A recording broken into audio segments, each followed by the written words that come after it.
Filharmonia Śląska to miejsce, które dzisiaj gości Śląską Karuzelę.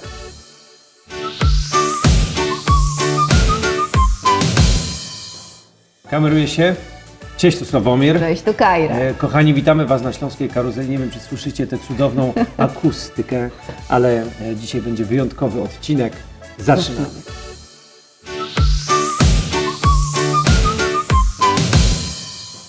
A razem z nami koncertmistrz w tym miejscu. Dominiku, witamy Cię serdecznie na Bardzo Śląskiej miło. Karuzeli. Bardzo się cieszymy, że pierwszy raz nasz program może zagościć właśnie u Was. Powiedz mi dokładnie, w jakim miejscu jesteśmy i co Państwo widzą za nami. Znajdujemy się w sali koncertowej Filharmonii Śląskiej, która jest naszym miejscem pracy, w którym na co dzień ćwiczymy, przygotowujemy się do koncertów, przygotowujemy się do tego, żeby jak najpiękniej grać dla naszej publiczności zgromadzonej w tej starej sali. A powiedz mi, bo słyszałem, że macie ogromną frekwencję i każdy koncert się cieszy dużą popularnością. Na jaką muzykę, na jakich kompozytorów ludzie przychodzą najchętniej? Oferta Filharmonii jest bardzo zróżnicowana i obok koncertów zupełnie klasycznych, takich tradycyjnie skonstruowanych, że mamy uwerturę, koncert instrumentalny i symfonię, Filharmonia proponuje także dużo innych koncertów, łącznie z muzyką rozrywkową, muzyką filmową, muzyką gier komputerowych. Co ty mówisz? Także dla każdego coś tutaj się znajdzie. No słyszałem, że Marcin Wyrostek niedługo będzie występował, a my się też możemy pochwalić tym, że Marcin zagrał w jednej z naszych piosenek. Dominiku, powiedz, ile w życiu się naćwiczyłeś do tej pory? Myślę, że będzie to czynność, którą do tej pory realizowałem z największym zaangażowaniem, ze wszystkich innych, łącznie ze snem. Okej. Także myślę, że większość życia jednak ćwiczyłem. Większość życia. Ale jest to na pewno coś wyjątkowego, dlatego że możliwość grania z innymi ludźmi, tworzenia czegoś razem, dzielenia się naszymi emocjami, naszymi przeżyciami z publicznością, to jest naprawdę przecudowne uczucie, dla którego warto tyle ćwiczyć. A skąd się u Ciebie wzięła w ogóle pasja do skrzypiec? Bo to jest bardzo trudny instrument. Trudne, ale wszystko to, co trudne, w gruncie rzeczy robi się piękne na samym końcu. Czy to był wybór świadomy? Podejrzewam, że nie, bo byłem małym dzieckiem, kiedy moja edukacja się rozpoczęła. Tak zostałem przydzielony, tak mi zaproponowano i w tę stronę po prostu szedłem, parłem. Ale byłeś w takiej ogólnej szkole, ogólnokształcącej, czy stricte w muzycznej?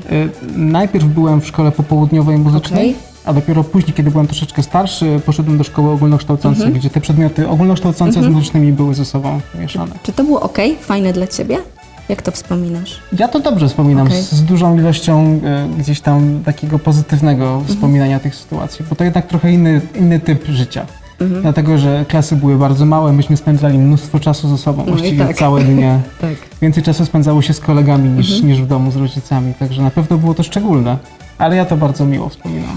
A moment, kiedy miałeś wybrany instrument, na który będziesz ćwiczył, poczułeś od razu, że to jest to, czy potrzebowałeś czasu, żeby się do tego jakoś nastawić, że no dobra, to będzie mój instrument, na który będę grał?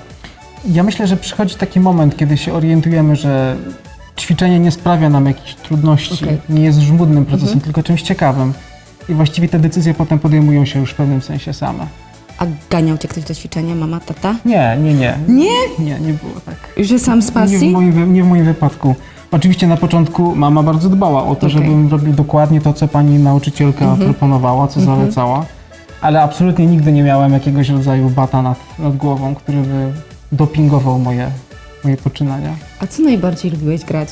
To jest też taki aspekt, który gdzieś tam wykształcił się w dalszym toku kształcenia. Nie od początku wiedziałem, co lubię robić najbardziej, ale w pewnym sensie moja obecność w tym budynku stanowi trochę odpowiedź na to pytanie. Bo jednak dla mnie osobiście granie w orkiestrze i tworzenie muzyki w większej grupie, czy w zespole kameralnym, czy przede wszystkim w orkiestrze, to jest jednak coś, co mnie raduje najmocniej. Dlatego zdecydowałem się na pracę w tym budynku. Połączenie sił. Ja jestem ciekawy, bo to też taka funkcja koncertmistrz, prawda? Na czym to polega? Koncertmistrz to jest bardzo nietypowa funkcja w orkiestrze, mianowicie jest to pierwszy ze skrzypków orkiestry, niejako pierwszy spośród muzyków orkiestry, który stanowi jakiś rodzaj połączenia pomiędzy dyrygentem a orkiestrą. Czyli z Tobą się zawsze wita dyrygent, tak? Tobie dziękuję. To prawda i to my często mamy te najtrudniejsze rozmowy, kiedy się nie zgadzamy co do interpretacji, co do wykonania, co do temp pewnych części. Koncertmistrz jest trochę dyplomatą w orkiestrze. To jest ta osoba, która musi łagodzić napięcie, jeżeli tylko się jakieś mogą pojawić. Trzeba antycypować wszystkie problemy, albo zbierać po prostu oklaski i chwałę w związku z tym, że wszystko wychodzi tak, jak powinno było A wychodzić. więcej jest oklasków czy tej chwały? Są same oklaski. Same oklaski, tak ma być.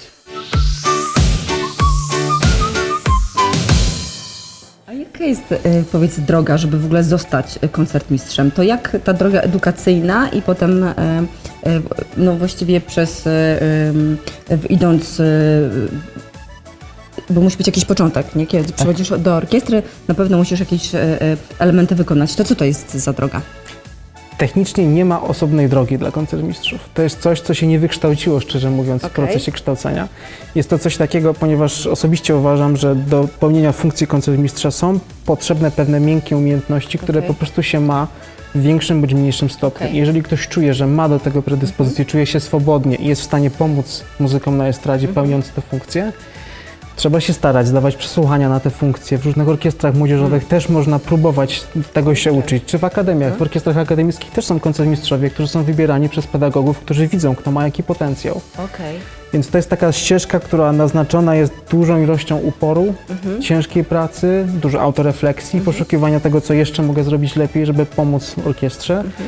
Ale na samym końcu proszę mi wierzyć, że efekt jest niesamowity. Kiedy człowiek ma to poczucie, że jest w stanie pomóc, najzwyczajniej w świecie pomóc w tym, żeby cała orkiestra mogła jak najpiękniej, jak najpełniej dla publiczności wyrazić to, co chcemy przekazać przez muzykę.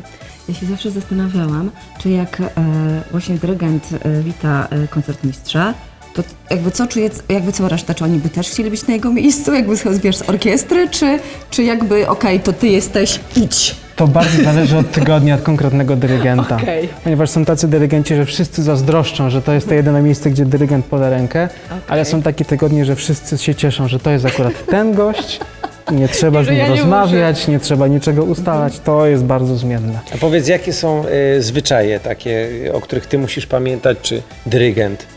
Zawsze bardzo mile widziane, jeżeli dyrygent się przywita z koncertmistrzem wchodząc na estradę, ale czasami sytuacja powoduje, że nie ma takiej możliwości, czy ze względu na ilość solistów, czy konkretny program.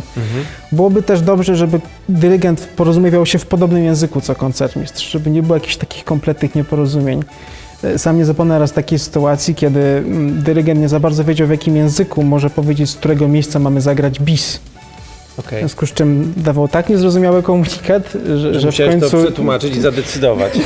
trzeba było zaproponować, że może to miejsce będzie odpowiednie do tego, żeby jeszcze raz zagrać Bardzo z dobrze, tego panie miejsca. koncertmistrzu, bardzo dobrze pan powiedział. Słuchaj, Ale oczywiście była to zasługa dyrygenta. no tak. A jak sobie radzisz, jeżeli dyrygent jest, czasami się zdarzają furiaci, wiesz, jakieś duże emocje. To jest ta właśnie funkcja mediatora, trochę takiego miękkiego bufora, który przyjmie wszystko na siebie, tak, maestro? Masz żonę? Nie. A. Ale w pewnym sensie jesteś już przygotowany, prawda? Do łagodzenia tych konfliktów, prawda? Antycypować problemy. To jest to motto, z którym bardzo często się mówi na naszej pozycji. Antycypować wszystko, co tylko może pójść nie tak. Można od razu spytać maestro, czy na pewno tak wolno? Czy na pewno w tak szybkim tempie będziemy to grali? I już tym troszeczkę go Już podprowadzić. można zasugerować, że zespół nie do końca swobodnie czuje się w tej sytuacji. Ale to faktycznie jest tak, że możecie rozmawiać z dyrygentem czy z maestro właśnie, że no ten utwór wolelibyśmy zagrać trochę inaczej, że macie na to faktycznie realny wpływ? Jak najbardziej. Są różne poziomy złożoności tego kontaktu, ponieważ część dyrygentów natychmiast wyczuje ze strony orkiestry, że to tempo nie odpowiada, albo że ten charakter nie odpowiada, albo że jest jakiś rodzaj niezgody między nami a dyrygentem i ci faktycznie najwyższej próby dyrygenci natychmiast dopasują się do orkiestry. Ale są też na przykład takie przypadki, kiedy dyrygent jest bardzo przekonany o tym, że ma swój plan na ten utwór, ma swój pomysł na tę muzykę. I teraz są dwie drogi.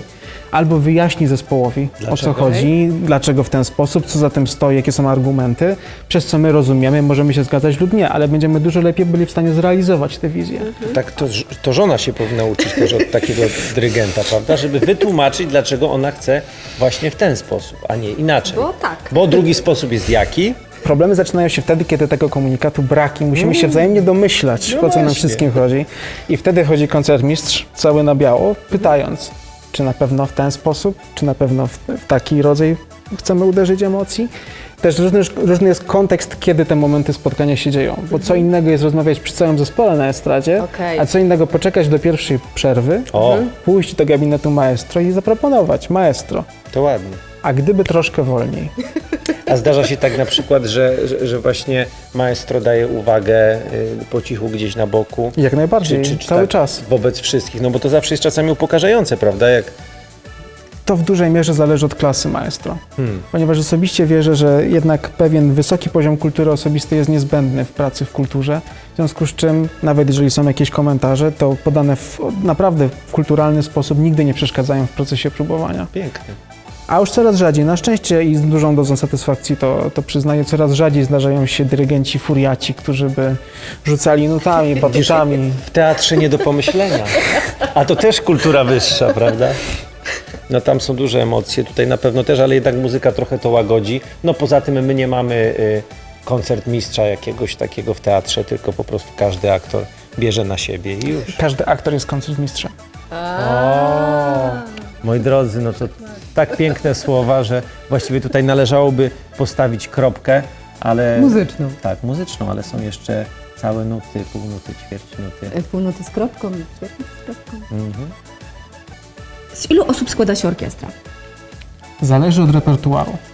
Dlatego, Od że do. może to być od 50 osób do 120. Oh my god.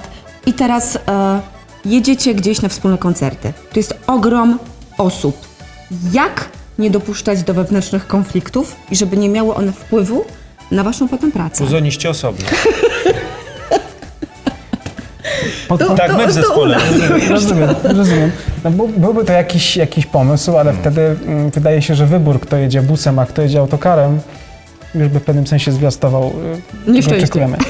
Jeśli mogę w ten sposób odpowiedzieć. Podpunkt pierwszy. Nie da się uniknąć problemów. Okej. Podpunkt drugi. Możemy zrobić wszystko, żeby było jak najmniejsze. Podpunkt trzeci, ale nie zawsze możemy coś zrobić z tym wszystkim. Jak zawsze, tam gdzie 2 osoby, tam 3 opinie, tam 4 podejścia, tam 5 różnic zdań na ten temat.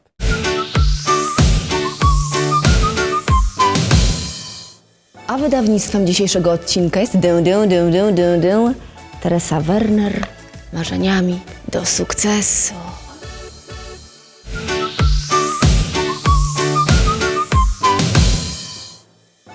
Filharmonia Śląska to miejsce, które dzisiaj gości Śląską Karuzelę.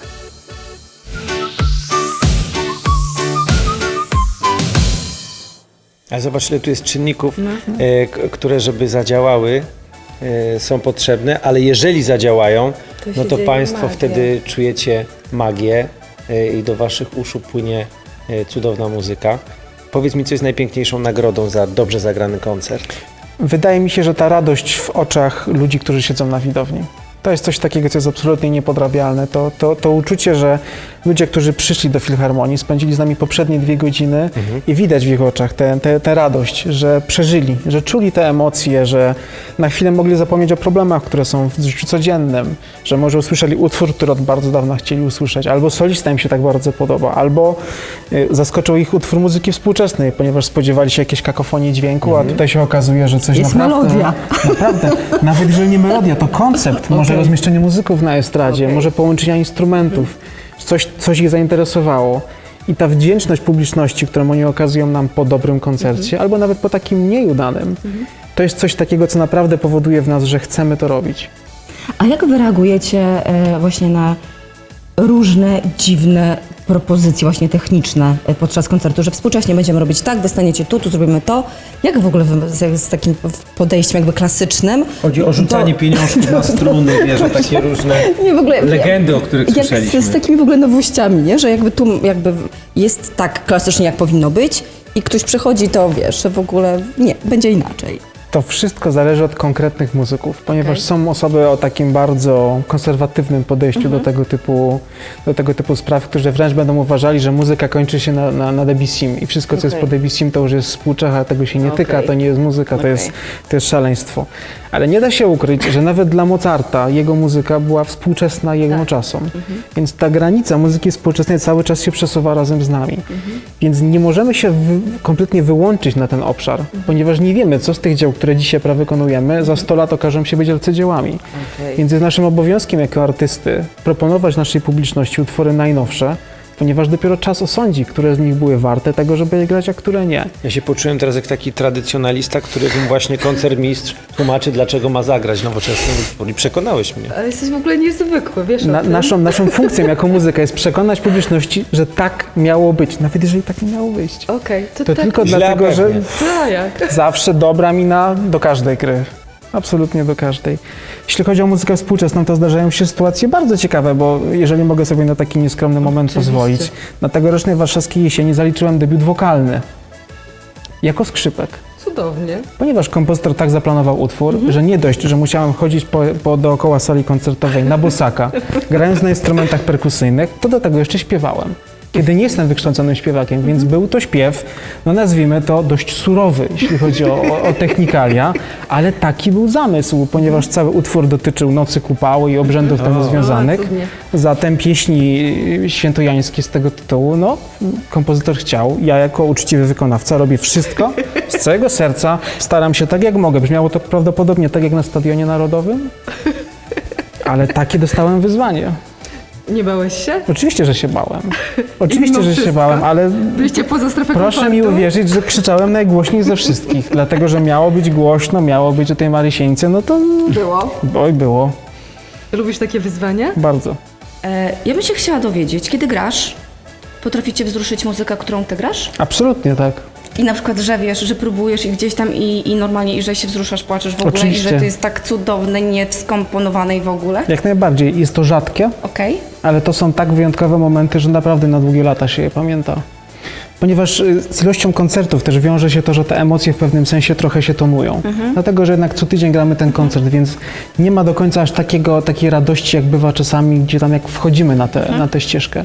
Ale mimo tego zdarzają się tak piękne momenty, tak świetne koncerty, tak wyjątkowe spotkania, że te chwile naprawdę zostają gdzieś bardzo głęboko w sercu. Są takie momenty, że czuć podniosłość atmosfery, że to, co właśnie, czego byliśmy świadkami, czego byliśmy uczestnikami, było jakąś absolutnie wyjątkową sytuacją. Ja sam osobiście pamiętam koncert w Narodowej Orkiestrze Symfonicznej Polskiego Radia, nieopodal na placu Kilara, gdzie 93-letni ówcześnie już świętej pamięci Stanisław Skrowaczewski dyrygował swój ostatni koncert 8. Symfonią Brucknera. Proszę mi wierzyć, że wszyscy na estradzie wiedzieli, że to jest moment, o którym należy pamiętać, dlatego że jesteśmy świadkami jednego z niezwykłych wydarzeń. Jeszcze wtedy nie wiedzieliśmy, że to był ostatni koncert maestro w Katowicach, ale wszyscy czuliśmy, że coś wyjątkowego właśnie się wydarzyło. Z kim najbardziej chciałbyś zagrać? Z jakim dyrygentem? To jest niebezpieczne pytanie z co najmniej 3 różnych powodów. Najważniejszy z takiego, że takie marzenia się lubią spełniać Oczywiście. i to zawsze są jakieś takie absolutne wyzwania. Tak. Po drugie, już miałem przyjemność grać z rzeszą naprawdę wyjątkowych osób i nie chciałbym nikogo w tej chwili Okej. teraz wykluczać z grona gdzieś tam osobistości, a po trzecie, naprawdę nie wiadomo, jaka ścieżka nam wszystkim jest pisana. Okej. Staram się z każdego jednego tygodnia wyciągać jak najwięcej i nauki dla siebie, i przyjemności dla mnie i dla publiczności, tak żeby każdy ten tydzień, nawet jeżeli wydaje mi się we wtorek czy w poniedziałek, że nic z tego nie będzie, żeby jednak cały czas mieć coś do powiedzenia dla naszej publiczności. Cudnie. Dyplomacja, koncertmistrz, proszę Państwa. Spotkanie z Tobą było ogromną przyjemnością. Dla mnie też było to I wyróżnienie. nie możemy się doczekać, żeby przyjść na Wasz koncert po prostu, usiąść, posłuchać Serdecznie i zanurzyć się w tej zapraszamy. magii, którą tworzycie. I mamy nadzieję, że poczujemy też ten moment, o którym mówiłeś, kiedy te wszystkie instrumenty, te wszystkie talenty łączą się w jeden i słuchać cudowną muzykę. O muzyce przyjemnie się mówi, ale jeszcze przyjemniej się jej słucha.